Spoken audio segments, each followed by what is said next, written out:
지난 12월 29일 무안 국제공항에서 여객기가 활주로 외벽에 충돌하면서 화재를 일으켰고 탑승한 181명 중에 179명이 목숨을 잃는 참 가슴 아픈 사고가 있었습니다.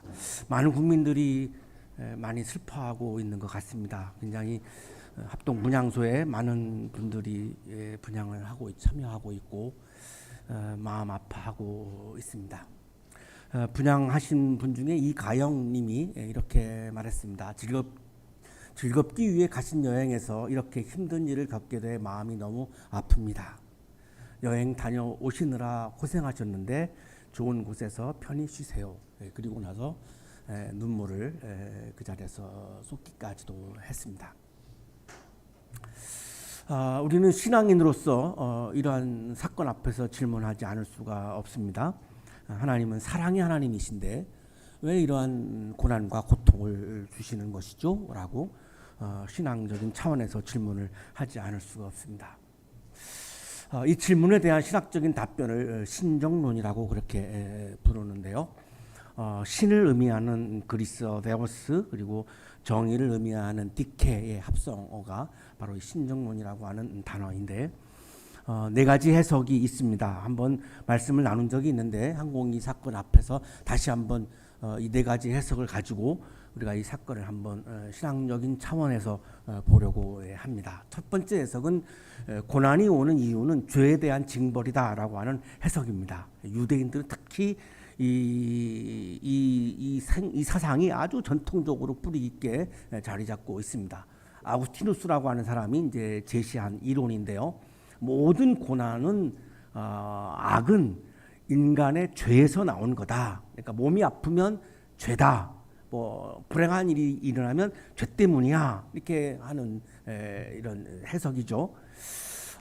이 인간의 죄에 대한 하나님의 징벌 때문에 고난이 온다라고 하는 건데 이번 항공기 사건은 이 해석으로는 해석할 수가 없습니다. 왜냐하면 어린이집 원아 2명 아이도 있었는데요. 그 아이들이 그렇게 목숨을 잃을 정도로 그렇게 징벌을 받을 정도로 그렇게 많은 죄를 지었을까요? 60년이 넘게 산 제가 훨씬 더 많은 죄를 지었지 아직 10년도 안 산 그 아이의 죄를 다 더해봐도 저의 한 100분의 1도 안 될 거라고 생각을 하는데요. 그래서 이렇게 해석할 수가 없습니다. 죄 때문이라고 해석할 수가 없습니다. 예수 믿지 않아서 그런 거다라고도 말하면 안 되는 거죠.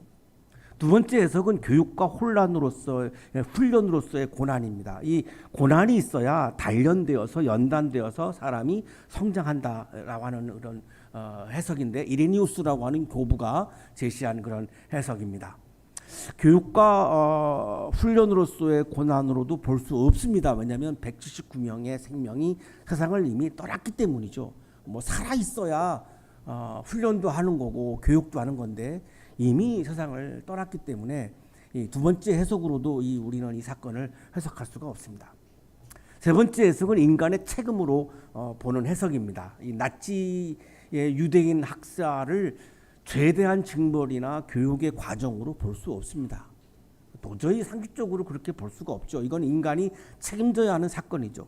히틀러가 책임져야 하는 사건이지 이걸 하나님에게 책임을 전가해서는 안 된다라고 하는 그런 해석입니다. 이 해석을 제시하는 사람들은 과정신학자들인데 이 과정신학자들의 주장은 하나님은 독재자와 같이 일방적으로 모든 힘을 행사해서 인간을 로봇으로 만드는 하나님이 아니라는 겁니다. 굉장히 인간을 사랑하기 때문에 자유를 주시고 자유의지를 주시고 단 선을 행하도록 계속해서 끊임없이 설득해 가시는 하나님이지 이 리모컨 가지고 모든 인류의 사건과 모든 인간의 삶을 다 이렇게 조종하는 하나님으로 보지 않습니다. 그건 하나님의 속성과 너무 거리가 멀다고 보는 거죠. 그래서 인간에게 자유의지를 주었기 때문에 인간이 책임져야 하는 사건도 존재한다는 겁니다. 모든 게 다 하나님의 책임으로 전가시키는 것은 그거야말로 비신앙적인 것이다라고 그렇게 보는 거죠. 이번 항공기 사건은 부분적으로 인간의 책임으로도 볼 수 있을 것입니다. 자세한 건 제가 모르겠습니다만 어쨌든 인간에게도 우리가 책임이 분명히 있을 거라고는 생각이 듭니다. 네 번째 해석은 알 수 없는 고난과 악입니다. 이 악에는 자연적인 악과 도덕적인 악 두 가지가 있는데 이 도덕적인 악은 인간에 의해서 발생하는 악입니다. 자연적인 악은 이 자연 재해를 통해서 오는 거죠. 이거는 우리가 인간이 알 수가 없습니다. 왜 홍수가 나서 많은 사람이 죽는가? 왜 폭설이 내려가지고 많은 사람들이 죽는가? 이건 이런 자연재해에 대해서는 우리 인간의 이성으로는 도저히 풀어낼 수가 없습니다. 알 수가 없는 그런 신비로운 영역이죠. 이번 항공기 사건도 역시 우리가 유한한 우리 인간이 도저히 이성적으로 설명할 수 없는, 이걸 알아차릴 수 없는, 알 수 없는 영역이 분명히 존재합니다. 그렇기 때문에 우리가 기독교인으로서 이 사건 앞에서 우리가 해야 되는 자세는 아파하는 거죠. 희생당한 사람들과 같이 아파하는 거고, 눈물을 흘리는, 아까 이가연님처럼 그것이 가장 인간의 태도이고 또한 신앙인의 태도이죠. 그걸 놓고 죄가 많아서 죽었다, 벌을 받았다, 예수 믿지 않아서 벌을 받았다, 이런 식의 이야기는 신학적으로도 도저히 맞지 않는, 용납할 수 없는 그런 해석입니다. 그냥 아픈 거죠. 유대인들은 유대인이라고 하는 이유만으로 나치에 의해서 아우슈비츠 수용소에 강제로 수용되었습니다. 그리고 600만 명이 목숨을 잃었습니다. 이때 유대인들은 우리는 이제 더 이상 하나님을 찬양할 수 없다고 절규합니다. 이들도 이런 질문을 던졌죠. 왜 하나님을 믿는, 하나님을 예배하는 우리 유대인들에게 이런 고난을 주십니까? 하나님 살아계십니까? 하나님 존재하십니까? 하나님 역사하십니까? 하나님 우리와 함께 하고 계십니까? 이런 질문을 우리와 똑같이 던졌습니다. 그리고 나서 우리는 이제는 하나님을 찬양할 수 없습니다. 우리 이런 고난을 방치하고 우리들을 이렇게 고난으로 몰고 가는 하나님을 우리가 어떻게 예배합니까? 어떻게 찬송합니까? 어떻게 찬양합니까? 라고 절규합니다. 그 중에 엘리 위젤이라고 하는 사람이 이렇게 이야기합니다. 왜 그의 이름을 숭앙해야 하는가? 전능한 존재, 지엄하고 영원한 우주의 지배자는 침묵을 택했다. 그에게 고마워해야 할 이유가 무엇인가? 이런 상황에서 하나님을 우리는 찬양할 수 없습니다라고 하는 이 마음은 이 항공기 사건 앞에 두고 있는 우리 그리스도인들의 마음이기도 합니다. 하지만 이 엘리 위젤은 수용소에서 아버지, 어머니, 여동생을 모두 다 잃었습니다. 그리고 혼자만 살아남았습니다. 10대 때의 사건이죠. 그러니 하나님을 찬양할 수 없다고 토로할 만하죠. 인간인으로서 그럴 수밖에 없습니다. 아무리 신앙인이어도 그럴 수밖에 없죠. 자, 그러나 오늘 우리 성서일과 본문에서는 고난 중에서도 하나님을 찬양합시다, 하나님을 찬양하라 라고 말씀합니다. 와닿지 않을 수 있습니다. 그래서 오늘 본문을 우리가 유심히 살펴볼 필요가 있습니다. 이러한 고난 속에서 어떻게 하나님을 찬양하라는 것입니까? 우리가 고난 속에서도 하나님을 찬양해야 하는 이유는 하나님께서 우리에게 신령한 복을 주시기 때문이라고 3절에서 말씀합니다. 하나님께서는 그리스도 안에서 하늘에 속한 온갖 신령한 복을 우리에게 주셨습니다. 하나님께서는 우리를 사랑하셔서 신령한 복을 지금도 주고 계시기 때문에 우리는 고난 속에서도 하나님을 찬양해야 한다라고 말씀합니다. 이 신령한이라고 하는 말은 푸뉴마티코스, 스피리추얼 이런 뜻이죠. 성령께 속해 있는, 그러니까 눈에 보이는 세계의 복이 아닙니다. 신령하다라고 하는 말은, 스피리추얼이라고 하는 말은 눈에 보이지 않는 세계의 복을 의미하는 거죠. 예를 들면 물질은 눈에 보이는 세계의 복입니다. 그 복이에요. 복이 아니라는 말이 아니라 그는 눈에 보이는 세계의 복입니다. 그러면 눈에 보이지 않는 세계의 복은 어떤 것들이 있을까? 예를 들면 사랑을 나에게 부어주신다, 정의를 부어주신다, 평화를 부어주신다, 이런 거 눈에 보이지 않는 세계의 복이죠. 이런 차원의 신령한 복, 스피리추얼 블레싱을 우리들에게 주신다는 겁니다. 왜 주시는가? 복이죠. 복이라고 하는 말은 행복을 말하는 겁니다. 행복하게 살라고 이 신령한 복을 주신다는 거죠. 그러면 성령이 충만하면, 신령한 복을 받아서 성령이 충만하면 어떻게 될까요? 사랑과 정의와 평화가 충만해집니다. 그래서 행복한 겁니다.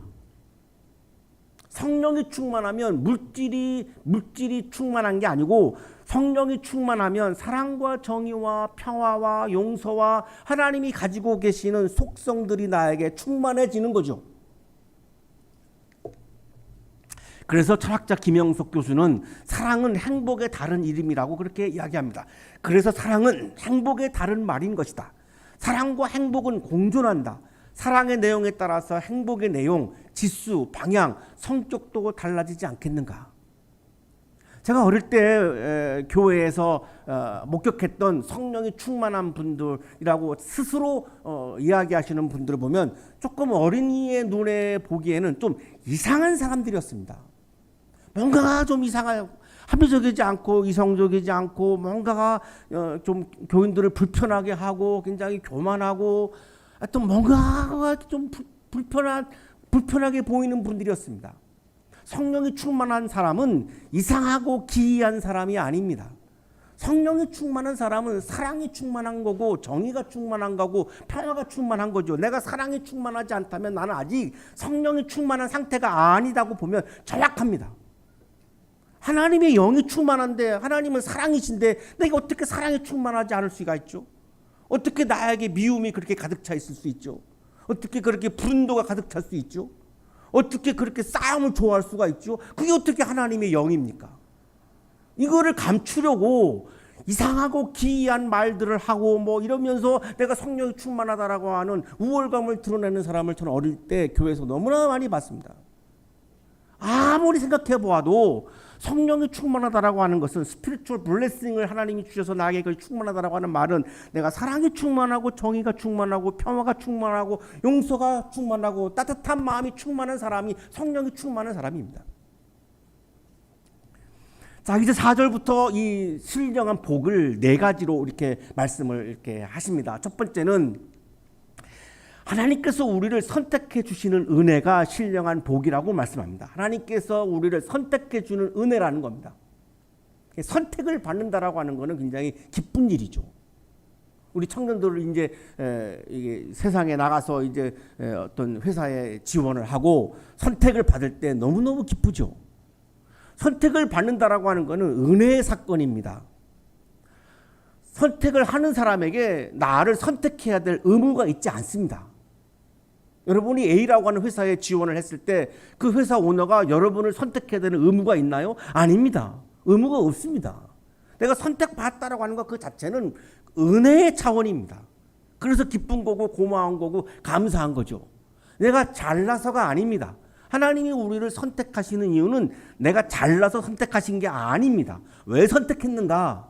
하나님 앞에서 거룩하고 흠이 없는 사람이 되게 하시려고 라고 4절에서 말씀하죠. 욕망의 눈이 어두워서 하나님을 멀리하고 이기적으로 살면서 이웃을 환대하지 않고 정죄하는 이런 부정한 존재인 우리를 거룩한 사람으로 다시 새롭게 창조하시려고 새로운 존재로 새 사람으로 새로운 인류로 하나님의 사람으로 사랑의 사람으로 정의로운 사람으로 평화의 사람으로 샬롬의 사람으로 나를 다시 새롭게 창조하시려고 선택했다는 겁니다. 그래서 이게 은혜인 거죠. 내가 뭔가가 특별하고 존재여서 내가 어떤 잘난 존재에서 하나님을 선택하신 게 아니고 나를 새로운 존재로 다시 창조하려고 나를 선택했다는 겁니다. 그래서 이 선택은 은혜의 사건인 거죠. 이게 신령한 복의 내용입니다. 두 번째는 신령한 복은 우리를 하나님의 자녀로 삼으시기로 예정했다는 겁니다. 저는 제가 예수님을 나의 주인으로 모시는 결단을 통해서 하나님의 자녀가 되지 않았습니다. 제 개인적으로 제가 스스로 제가 의지로 결단을 해가지고 나는 예수님을 내가 주인으로 모시고 나는 그리스도인이 돼야지라고 하지 않았습니다. 조금도 그런 적이 없습니다. 저의 부모님이 그리스도인이었고 우리 저 부모님이 목회자였고 그래서 어릴 때부터 세례를 받았고 그래서 하나님의 자녀로 어릴 때부터 살았습니다. 그냥 교회 안에서 살았습니다. 목회자 가정이니까 그냥 교회 안에서 평생을 살았습니다. 이거를 하나님의 예정이라고 볼 수 있는 거죠. 저의 부모님이 그리스도인이 아니고 만약에 타종교회 성직자였다면 저는 하나님의 자녀가 되지 않았을 가능성이 많습니다. 저의 부모님이 타종교회 성직자인데 제가 저만 탈출해가지고 내가 예수를 믿는다? 물론 그럴 수도 있지만 쉽지 않은 일이죠. 아마 부모님의 종교를 따라갔을 겁니다. 그런데 우리 부모님을 예수 믿게 하셔가지고 제가 자연스럽게 하나님의 자녀가 됐습니다. 저는 이거를 예정이라고 그렇게 해석을 합니다. 왜 예정하셨는가? 하나님의 자녀로 나를 삼아주시려고. 로마법에 의하면 입양으로 양자가 되면 새로운 가족으로서 완전히 새로운 삶을 살게 되죠. 노예가 막 자유인이 됩니다. 그리고 로마 시민권이 나옵니다. 이 자녀가 된다라고 하는 게 굉장한 의미가 있죠. 영화 배너에 나오는 주인공 배너는 해군 제독 아리우스의 양아들이 되죠. 그 노예 신분이 자유인으로 바뀌고 로마 시민이 되고 아리우스의 상속자가 됩니다. 자녀가 된다라고 하는 말은 굉장한 의미가 담고 있습니다. 내가 하나님의 자녀가 된다라고 하는 말은 나의 울타리이기도 하고 나를 책임져 주시기도 하고 나를 지켜주시기도 하고 보호해 주시기도 하고. 부모가 있는 자녀들은 내가 먹고 사는 걸 걱정하지 않습니다. 부모님이 다 해주십니다. 그러나 부모가 없는 고아는 내가 당장 내 생계를 위해서 내가 노력을 해야 합니다. 걱정해야 됩니다. 불안해할 수밖에 없죠. 자녀라고 하는 거와 부모가 있는 자녀와 부모가 없는 자녀가 아닌 거는 하늘과 땅 차이죠. 하나님이 나를 자녀 삼아 주시기 위해서 나를 예정했다는 겁니다. 이게 신령한 복의 내용입니다. 세 번째 신령한 복의 내용은 하나님께서 예수 그리스도를 통해서 우리의 죄를 용서해 주시는 것을 말합니다. 죄를 지으면 죄에 대한 대가로 심판을 받죠. 교통법규를 어겨도 죄에 대한 대가로 벌금을 냅니다. 굉장히 기분 나쁘죠. 억울할 때도 있어요. 그 신호등 바뀔 때 아슬아슬한 상황에서 가는 건가 맞는 건가 안 가는 게 맞는 건가 애매할. 그런데 나중에 보면 걸려 있습니다. 굉장히 억울하죠. 철저히 나는 교통법규를 철저히 지키려고 하는 사람인데 걸려가지고 뭐가 날라오면 정말로 기분 나쁩니다. 이게 뭔가를 법을 어기면 반드시 대가를 치러야 되는, 벌금을 내야 되는 이런 것이 존재하죠. 자, 죄 용서는, 죄 사함은 이 심판을 영구히 면제한다는 의미입니다. 이게 하나님의 사랑의 극치입니다. 죄를 지으면 반드시 심판이 따라와야 되는 건데 이거를 면제해 준다라고 하는 것이 죄 용서의 의미입니다. 이거 굉장한 하나님의 사랑이죠. 우리 청년들은 군면제한다 그러면 어마어마한 기쁨이 올 거예요. 막 감사한 거 막 굉장히 많이 낼 거예요. 군면제 듣기만 해도 황홀한 말이죠. 우리 어른들은 세금 면제 그러면 뭐 날아갈 듯이 기쁘죠. 이 세금이 얼마나 부담스러운지. 우리 학생들은 등록금 면제한다. 아마 10년 다녀도 괜찮다고 생각할 거예요. 그만큼 이 면제라고 하는 건 우리에게 굉장히 기쁨을 주는 사건인데 영적인 차원에서 나의 죄를 사해줘서 심판을 면제해 준다라고 하는 것은 영원한 면제이기 때문에 굉장한 우리들에게 기쁨인 거고 그래서 신령한 복인 거죠. 네 번째 신령한 복은 하나님께서 우리에게 신비한 뜻, 다시 말하면 하나님의 비밀을 알려주시는 것을 말합니다. 개역성서에는 비밀이라고 번역이 되어 있고 세번역에는 신비한 뜻 이렇게 번역이 되어 있습니다. 하나님이 우리들에게 선택하셔서 나를 자녀 삼으셔서 나의 죄를 용서해 주시고 그리고 나에게 하나님의 아주 신비로운 뜻, 비밀을 나에게 이야기해 주신다는 겁니다. 비밀을 알려준다라고 하는 말은 굉장히 가깝다라고 하는 말이죠. 가까운 사람이 아니면 비밀을 공개하지 않죠. 비밀인데 너에게만 말하는 거야. 이렇게 말하는 건 굉장히 가까운 사람을 말하는 거죠. 너에게만 말하는 거야 라고 그랬는데 그렇게 들었는데 나중에 보니까 한 10명이 알고 있어서 당황할 때도 있죠. 여러 사람에게 너한테만 말하는 거야 이렇게 말하는 분들이 있어요. 어쨌든 그래도 비밀을 말한다라고 하는 건 내가 너를 굉장히 신뢰한다는 말이에요. 하나님이 나에게 비밀을 알려준다라고 하는 말은 하나님이 나를 굉장히 가깝게 여기시고 나를 굉장히 사랑스러워하시고 나를 신뢰하신다는 이런 의미를 갖고 있죠. 그러면 하나님의 그 비밀이 뭔가, 신비한 뜻이 무엇인가를 10절에서 말씀합니다. 하나님의 계획은, 하나님의 신비로운 뜻은, 하나님의 비밀은 때가 차면 하늘과 땅에 있는 모든 것을 그리스도 안에서 그분을 머리로 하여 통일시키는 것입니다 라고 말씀합니다. 하나님의 신비로운 뜻은, 하나님의 비밀은 하늘과 땅에 있는 모든 것이 때가 되면, 카이로스, 하나님의 때가 오면 그리스도 안에서 그분을 머리로 해서 온 세상이 통일된다는 겁니다. 하나님의 나라가 도래한다라고 하는 말이죠. 하나님의 통치가 도래한다는 말이죠. 새하늘과 새 땅이 도래한다는 말입니다. 요한계시록 21장에 나오는 에덴 동산의 회복, 새하늘과 새 땅이 완성된다라고 하는 의미입니다. 그 나라에서는 새하늘과 새 땅, 하나님이 통치하시는 나라, 그리스도가 머리가 되는 그 나라에서는 오직 하나님만이 찬양을 받으시는 겁니다. 그 누구도 찬양받을 수 없습니다. 오로지 하나님만 찬양받습니다. 그래야만 통일되기 때문입니다. 찬양받는 사람이 여러 명이면 분열될 수밖에 없죠. 찬양을 받는 그 사람으로 인해서 분파가 생겨나고 분열이 생길 수밖에 없는 겁니다. 하나님만이 찬양을 받아야 모든 인류가 하나님을 찬양할 때가 되어야, 그래야 온 세계가 하나가 되는 거죠. 통일이 되는 거죠. 평화의 나라, 샬롬의 나라가 도래하는 겁니다. 그러니까 내가 찬양을 받으려고 하는 마음을 먹는 분들은 분열을 일으키는 분들인 겁니다.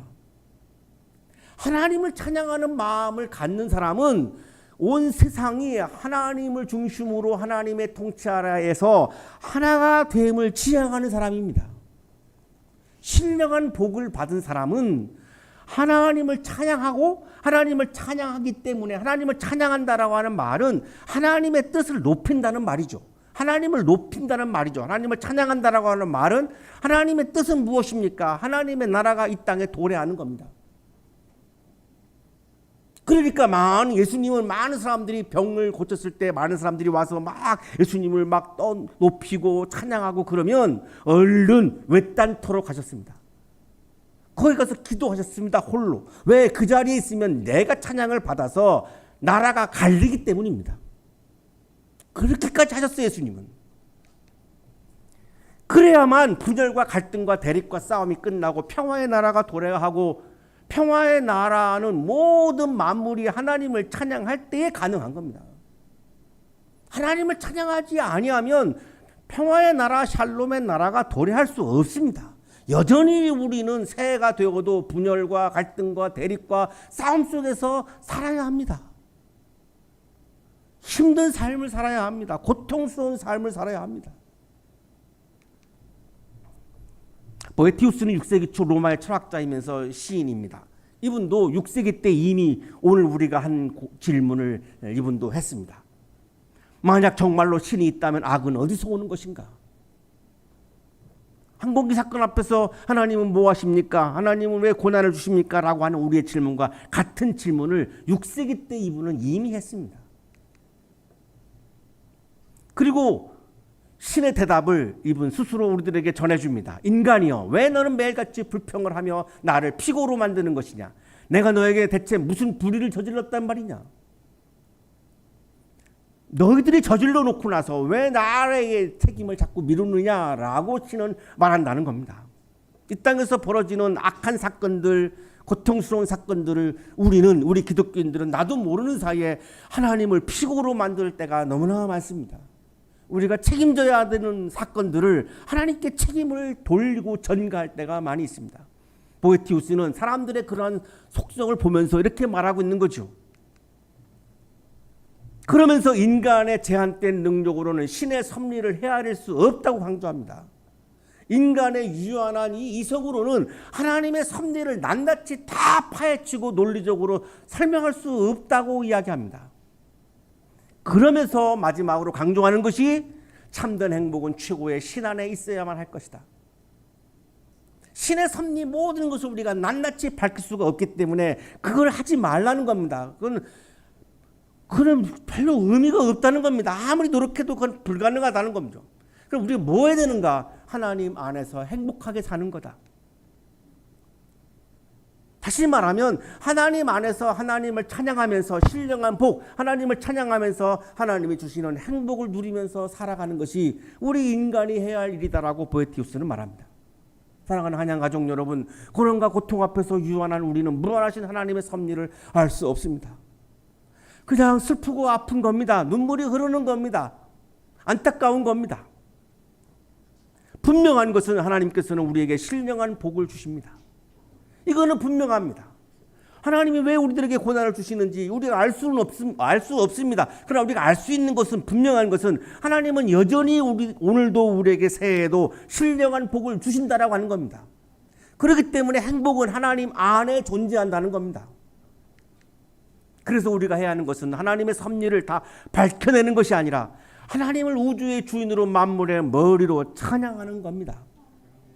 한 해를 살면서, 새해를 살면서 우리가 잊지 말아야 하는 것은 늘 일상 속에서 매일같이 하나님을 찬양하는 마음으로 살아야 하는 겁니다. 하나님을 찬양한다라고 하는 말은 사람을 성령이 충만한 새 인류로, 세상을 샬롬의 세상으로 오늘도 창조하시는 하나님의 계속되는 창조 사역에 동참하는 겁니다.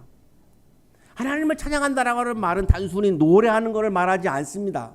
하나님을 높인다라고 하는 말은 하나님의 뜻을 높이는 것이고, 하나님의 뜻은 하나님이 창조하신 보시기에 심히 좋은 세상이 너무나 파괴되었기 때문에, 훼손되었기 때문에 오늘도 하나님은 계속되는 창조를 하고 계십니다. 회복을 위해서.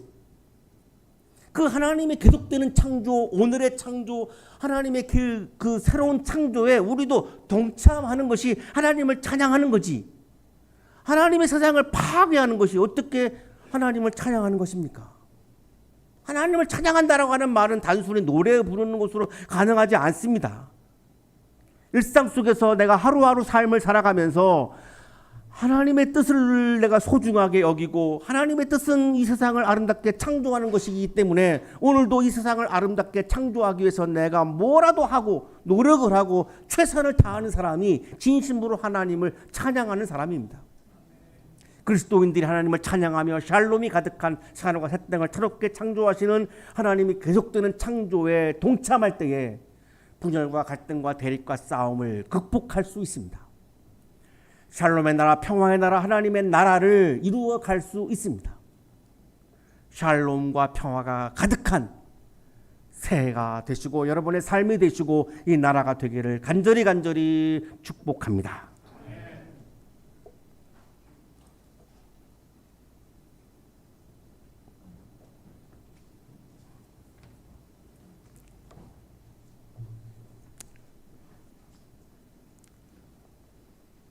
거룩하신 하나님, 새해가 되었지만 여전히 고통스러운 사건들 앞에서 우리의 마음이 어둡고 슬프고